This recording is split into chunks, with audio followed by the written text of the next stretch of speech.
lugar que é bom pra mim, é onde eu quiser estar. A estrela ainda brilha, ela é quem vai me guiar. Ser guerreira é minha sina, batalhando pra vencer. Tenho voz pra ser ouvida, tenho sonhos pra viver. Não vão mais conseguir me anular, me calar. Ninguém vai me impedir de cantar e lutar. Seja em casa, no campo, na rua ou na praça, chega de mordaça, agora eu vou falar.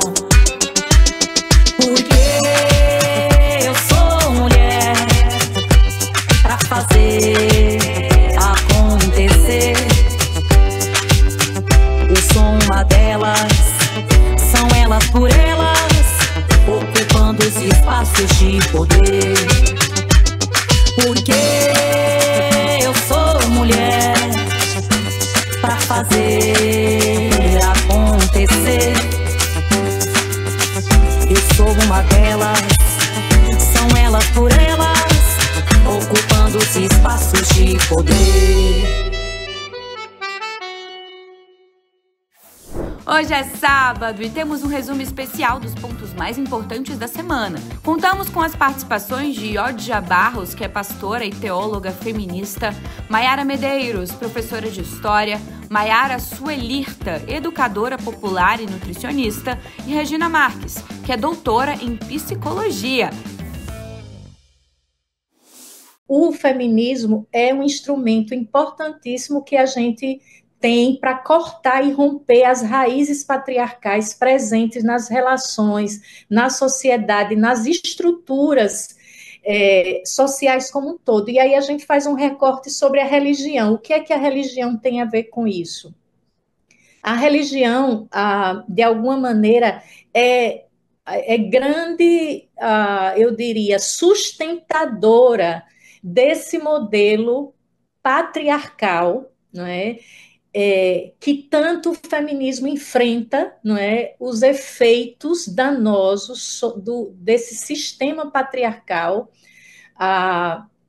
e como isso afeta a vida das mulheres, de todas as mulheres, né? E aí falar de mulheres no plural, feminismos no plural, né? Porque nós não podemos criar um conceito, eu diria, essencialista de mulher.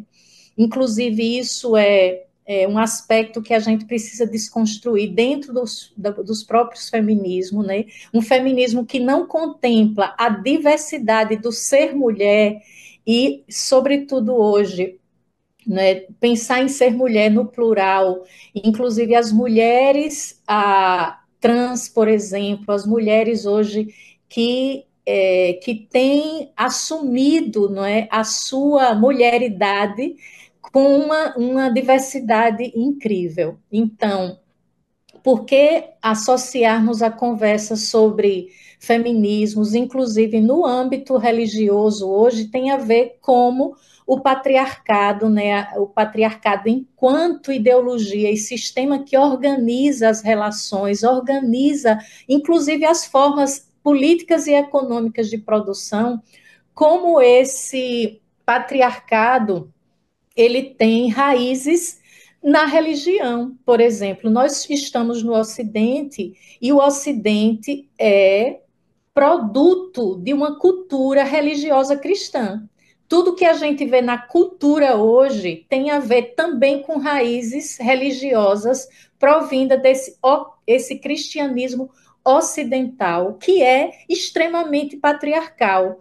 Então, eu costumo dizer, inclusive, que a Bíblia, por exemplo, que é o livro de fé, o livro sagrado de uma religião específica, que é a religião judaico-cristã, ela não pode ser considerada mais um livro só religioso, ela é também um livro cultural, ou seja, porque mesmo esses textos religiosos se transformaram em textos fundantes de um modelo cultural que impõe a mulheres papéis, a homens outros, que impõe um modelo de relação, um modelo de família, tudo vem desse texto, desse livro, que não é mais um livro só religioso, porque quando ele extrapola o ambiente da religião, ele não é um livro só de doutrina religiosa que impacta uma comunidade, que toma esse livro como livro de fé, como livro sagrado, e começa a ser um livro usado para construir, por exemplo, um modelo de Estado, um modelo político, né, político e ético aplicado, por exemplo, por sistemas que deveriam ser laicos, né? Uma sociedade que deveria ser laica. Então, por isso que, na minha atuação como pastora, teóloga feminista, eu tenho defendido a importância das ferramentas, né, que nós temos na leitura feminista da Bíblia, para desconstruir o discurso patriarcal, que é esse discurso que forma um modelo de sociedade, um modelo, né, de o que é ser homem, o que é ser mulher. Feminismo e religião não é algo novo, que esse encontro com religião, feminismo, não é um movimento recente, é um movimento de longo prazo, e que hoje, claro, nós estamos sendo mais visibilizadas, eu digo, essas mulheres que têm caminhado na trilha da religião e do feminismo, enfrentando, inclusive, lutas institucionais dentro das suas espaços institucionais religiosos, para trazer também para dentro dos espaços institucionais essa contribuição de uma leitura feminista da religião para esses espaços institucionais. Claro que os espaços institucionais é muito mais difícil, né, de se mover a partir dessas provocações e dessas novos discursos produzidos pelas mulheres no campo da teologia feminista, mas da mesma forma, insistimos, e ainda aquelas que se organizam fora da institucionalidade religiosa, em coletivos, em movimentos, e eu tenho certeza que isso tem tido impactos já muito importantes na criação realmente de um discurso religioso a partir de mulheres, na perspectiva feminista, que tem produzido já, eu diria, transformações não só nos espaços da religião, mas fora dela. E eu acho que o nosso objetivo maior e sonho e esperança é que isso produza uma mudança social concreta, e isso repercuta dentro dos movimentos sociais, dentro dos partidos,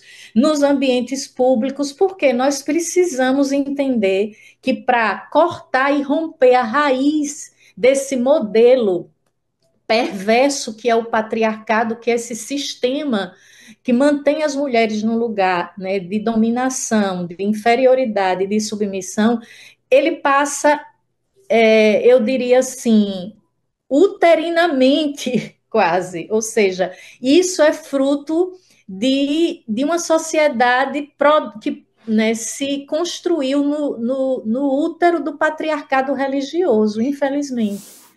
Na casa de vocês, geralmente, quem cuida da comida, de limpar a casa, das crianças, e quem sai para trabalhar fora? Bom, hoje nós vamos conversar um pouco sobre como o trabalho é dividido entre homens e mulheres e como isso afeta a vida das mulheres em casa, no trabalho, na sociedade, na política, na cultura, e de como isso foi construído historicamente e não é natural. Bom, o que é a divisão sexual do trabalho? A divisão sexual do trabalho é quando a sociedade determina que certos trabalhos são de mulher, como cuidar da casa, dos filhos, da limpeza, e o do homem, como ser chefe, trabalhar fora, ganhar mais dinheiro, ser o provedor. A sociedade enxerga essa estrutura como muito natural, e isso dificulta o acesso das mulheres a alguns espaços, mas a gente vai falar mais disso um pouquinho durante a nossa aula. Por exemplo, a mulher cuida da casa, de graça e sem salário. E o homem, que sai para trabalhar fora, é valorizado por isso. Você já parou para pensar que todo o trabalho que você faz na sua casa ou mulheres que você conhece fazem na casa delas, estrutura a sociedade que nós temos hoje? A mulher lava, passa, cozinha, cuida das crianças, cuida dos idosos. E o homem, geralmente, infelizmente, na maioria das vezes nos lares brasileiros, saem para trabalhar fora enquanto sobrecarregam as suas mulheres, que além de todo esse trabalho em casa, não remunerado, gratuito, invisível, porque todo mundo acha que é obrigação e natural que a mulher faça, além de tudo isso, ela também precisa trabalhar fora. Ou seja, a nossa carga de trabalho é muito maior, que chega até a 3 turnos por dia. Trabalha fora porque precisa e na maioria dos lares brasileiros as mulheres chefiam e são a principal fonte de renda daquela família, levando em consideração as mães solos, as mulheres que são arrimo dessa família financeiramente. E os homens só têm o trabalho de sair, trabalhar, estudar. Eu vou dar um exemplo para você. Quando uma mulher que já tem filhos ou que é esse arrimo de casa, mesmo sem filhos, cuida da família financeiramente, decide fazer uma faculdade, ela tem que organizar toda a vida dela ao redor para que ela possa ir para a faculdade. Quem vai cuidar dos filhos? Quem vai garantir essa renda para que ela possa estudar? Ela tem que organizar tudo que está em volta dela. Enquanto, na maioria das vezes, quando um homem decide estudar, ele não precisa pedir licença para ninguém. Ele só avisa a família, ó, estou indo estudar. Então, se virem aí, porque é natural que a mulher cuide das coisas, enquanto ele vai cuidar da sua carreira acadêmica. E isso, historicamente, na vida das mulheres no nosso país, foi criando um abismo, onde a mulher, para conseguir avançar na carreira, precisa primeiro ultrapassar obstáculos gigantescos, que são todos esses trabalhos que a sociedade diz que é ela que tem que fazer, enquanto os homens não precisam se preocupar com isso. Bom, vamos construir essa linha temporal para a gente entender um pouquinho melhor do que a gente está falando. Isso está tão enraizado na nossa cultura que eu vou convidar vocês a fazerem outra reflexão. Quando a gente olha para o quadro de profissões como professoras, técnicas em enfermagens, enfermeiras, na maioria das vezes são mulheres que ocupam esses espaços, porque essas profissões são profissões de cuidados. Como eu disse para vocês, ao longo da história foi se construindo dentro da nossa mentalidade, na estrutura da sociedade, que somos nós as responsáveis pelos cuidados. E todas as profissões que estão ligadas mais a esse cuidado acabam sendo ocupado por mulheres. Até porque, por conta dessa estrutura machista, patriarcal, quando a mulher decide estudar ou quando ela tem condições de estudar, porque são coisas diferentes, querer estudar e poder estudar, ela acaba optando por essas profissões por N motivos. Mas o principal delas é que ao longo da construção histórica, cultural, política, econômica da vida das mulheres, a gente acaba sendo levada para esse lugar do cuidado. E isso não é natural, é uma construção histórica do machismo e do capitalismo, que usa o trabalho gratuito das mulheres para sustentar esse sistema. Imagina se durante um dia todas as mulheres do mundo cruzassem os braços e não realizassem esses trabalhos de cuidados. O capitalismo ruiria, porque ele é sustentado pelo trabalho invisível e gratuito das mulheres. É importante para sustentar o capitalismo que as mulheres continuem fazendo esses trabalhos acreditando que isso é amor, cuidado e obrigação dela, porque dessa maneira a maioria de nós não vai questionar e romper com esse ciclo. Mas essa aula é para que a gente faça essa reflexão e também leve essa reflexão para outras mulheres, para que a gente consiga causar pequenas fissuras nessa estrutura até que elas ruam de vez e nós possamos construir uma sociedade feminista que derrube o patriarcado e que dê oportunidades de igualdade a todas nós. Para tudo isso, nós precisamos olhar para as políticas de cuidados de uma maneira diferente. E ter o Ministério das Mulheres nos garante isso, o começo desses passos que são necessários para mudar nossa vida de verdade.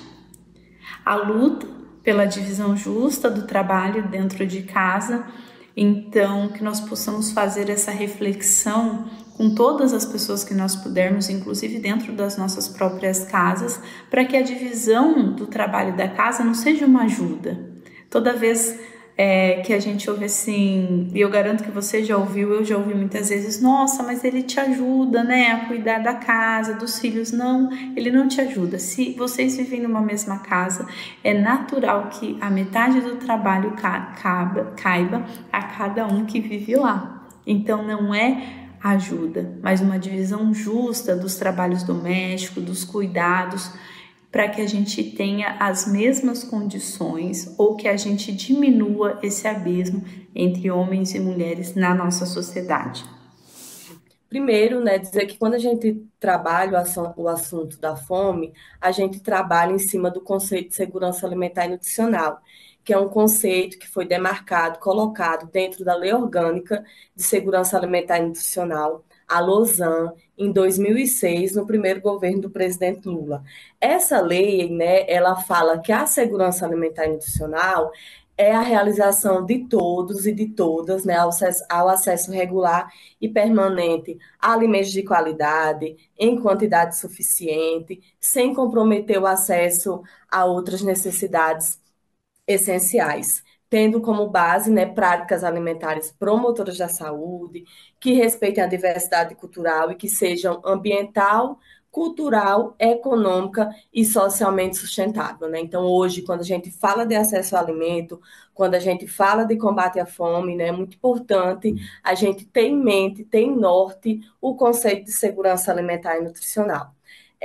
E dentro desse conceito, né, quando a gente trabalha o tema da fome, da segurança alimentar e nutricional, hoje no Brasil nós temos uma escala que ela serve para medir essa percepção da fome, né? Por muito tempo, principalmente nos governos negacionistas, quando se tratava da fome, eles diziam que isso não existia, né? Mas hoje no Brasil a gente tem a escala brasileira de insegurança alimentar, que ela identifica a percepção da fome em famílias, né? E classifica essa insegurança aos alimentos em 3 níveis, que é leve, moderada e grave, e essa insegurança alimentar grave é o que hoje, né, a gente chama e classifica como fome. Então, além desse conceito assim, de segurança alimentar institucional, do que é essa insegurança alimentar, que a gente também vai estar chamando de fome nesse diálogo hoje, tem também um outro elemento central para colocarmos aqui, que é o nosso papel, né? Que é o papel das mulheres. Então, do ponto de vista histórico e social, as mulheres, né, sempre cumprem um papel fundamental em garantir o sustento das nossas famílias, das suas famílias, de comunidades e até de países inteiros.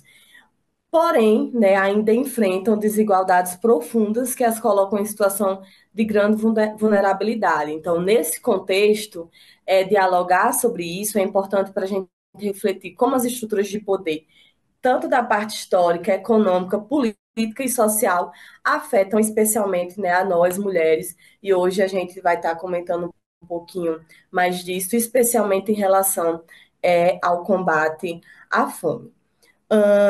Ou seja, né, as questões de gênero, desigualdade e políticas públicas se entrelaçam diretamente na luta contra a fome, então vão ser 3 coisas que a gente vai estar perpassando e dialogando.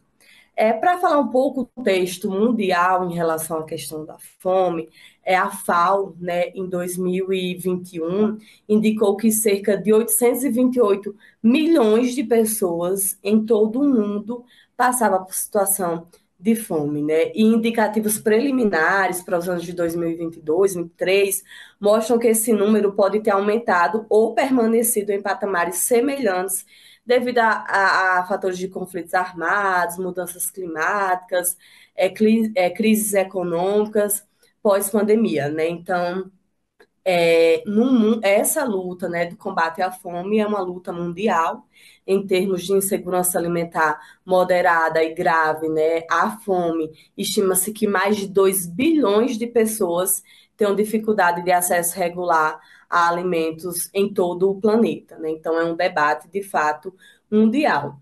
Quando a gente vem para o Brasil, em 2022, a Rede Pensan, que é a rede de pesquisa em soberania e segurança alimentar e nutricional, identificou 33,1 milhões de brasileiros em situação de fome.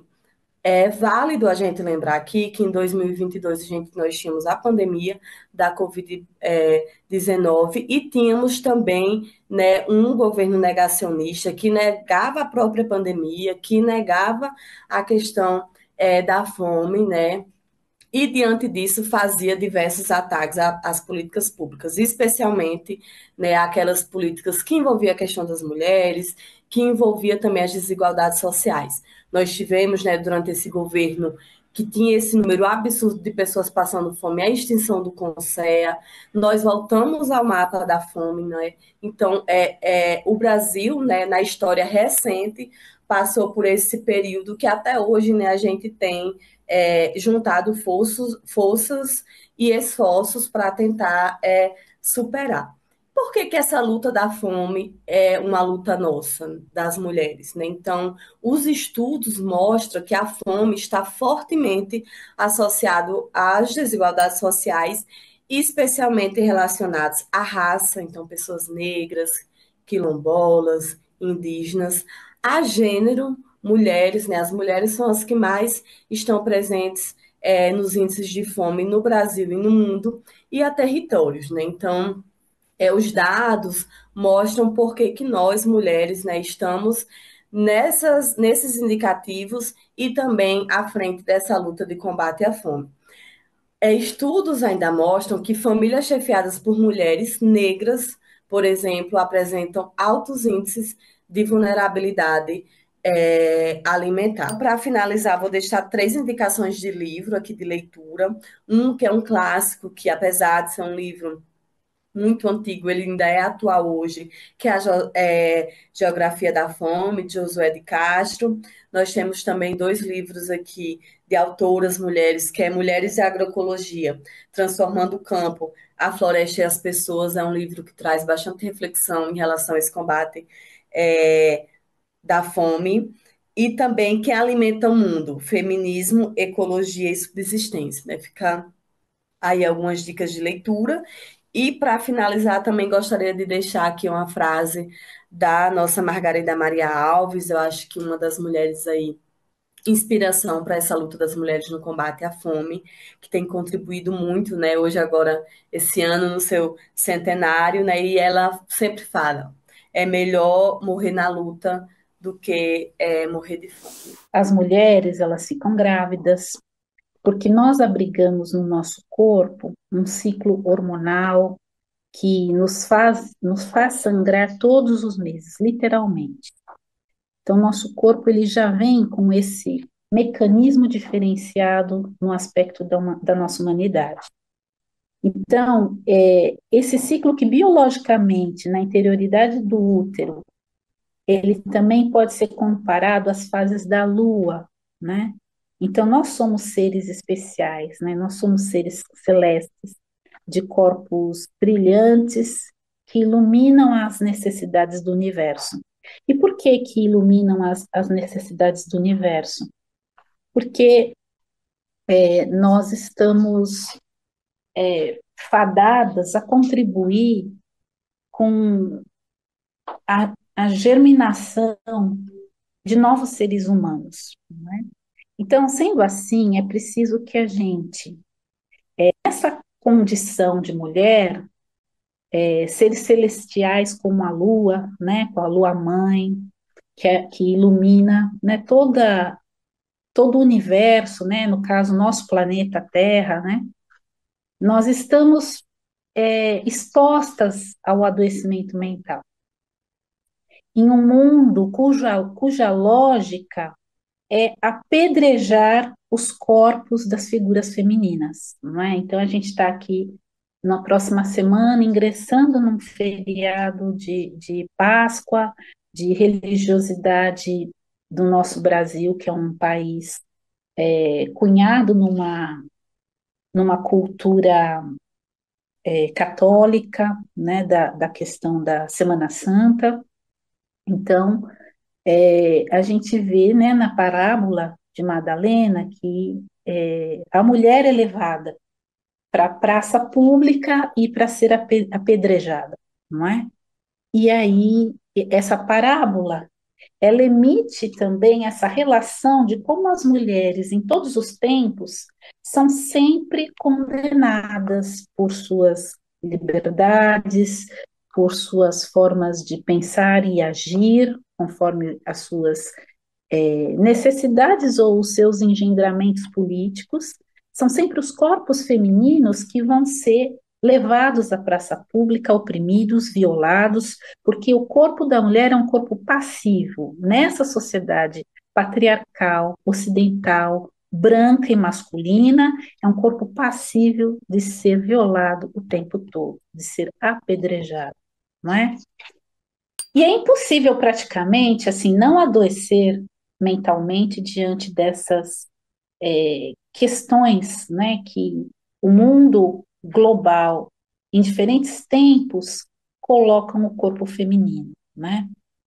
Em desrespeito aos nossos ciclos, em desrespeito à nossa condição de mulheres, de pessoas que têm útero, que vão engendrar a maternidade, um corpo que se prepara mês a mês para trazer uma nova esperança, né, que é o nascimento, é uma nova vida.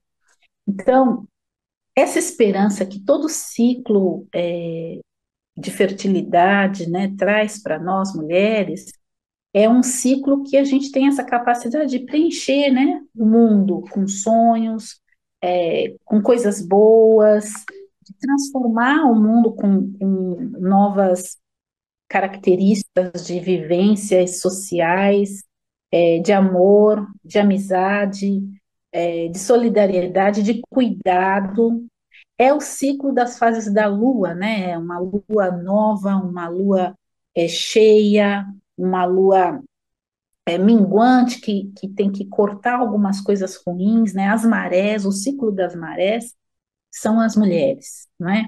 Então é preciso compreender que nesse eixo saúde feminino, corpo feminino, é impossível ter um psiquismo saudável dentro dessa lógica, né? Dessa lógica desse mundo que é rígido no patriarcalismo, que ele é branco, que ele é masculino. Então, nós somos consideradas importantes ou valorosas na ordem, nós não somos, né, consideradas importantes ou valorosas nessa ordem desse contexto social que funda o Ocidente, né, que funda as sociedades humanas, né, principalmente na esfera do Ocidente, a qual o nosso país, Brasil, está aqui emblematizado também. Embora o nosso país ele tenha também os engendramentos de outras culturas, que são as culturas negras e africanas e indígenas, a condição política e social do nosso país, em termos socioculturais, comunitários e políticos, as formas de gestão do território e desse país, continente Brasil, né, elas estão também perpetradas pelo signo do colonialismo, pelo signo do escravismo, pelo signo do Ocidente, que tem esse caráter, né, desse contexto social que é típico do capitalismo nas sociedades contemporâneas, né? Então, a lógica, nós não somos importantes dentro desse sistema, o corpo feminino não é importante. Então, essa lógica, vamos pegar um pouco a mitologia, né? Essa lógica da Penélope, né? Da mitologia grega, aquela que espera pelo herói incansavelmente, que tece seu tapete a cada dia, renovando a sua esperança de ver o seu herói. Então, é essa figura que se quer desse corpo que, que, que materna, que pode ter filho, dessa mulher, né? Pensando inclusive os corpos trans, né? Das mulheres trans. Então, essa lógica de, de depender do herói, da figura do herói, da Branca de Neve, da Cinderela, não é? Então, aquela que espera a figura do herói, então essa condição de espera é um lugar de mordaça, é um lugar de aprisionamento, é um lugar de não liberdade, é um lugar de opressão, é um lugar de cerceamento, é um lugar de violência. Então, psiquicamente, saúde mental e mulher são questões que quase que impossíveis, né? A gente ter uma saúde mental, né? De vista dessa relação social. Então, eu gosto de pensar, né? Nessa lógica do cárcere da Antígona também, que é uma figura grega, mas que eu gosto de pensar a Antígona como como também uma figura que vai beber na fonte, né? Toda a mitologia grega, ela bebe em fontes de uma cultura e civilização egípcia, não é? Aí os estudiosos da questão do Ocidente, né, eles vão ter estudos muito bem engendrados e fundados, que a Antagiop fala disso, e também a Joy Hardman, da Universidade de Washington, não é? Ela vai fazer estudos muito consistentes de como a egiptologia vai dar todo o tom para o surgimento da civilização greco-romana. Então, eu gosto de pensar que a Antígona, a que é encarcerada, emparedada, né, ela também é uma Ísis, ela também é uma Asantewaa, né, que é a mulher guerreira, a rainha de Gana, que luta para que o seu país não seja dominado pela colonização francesa, né? Fique com TV Elas por Elas Formação, que semana que vem tem mais.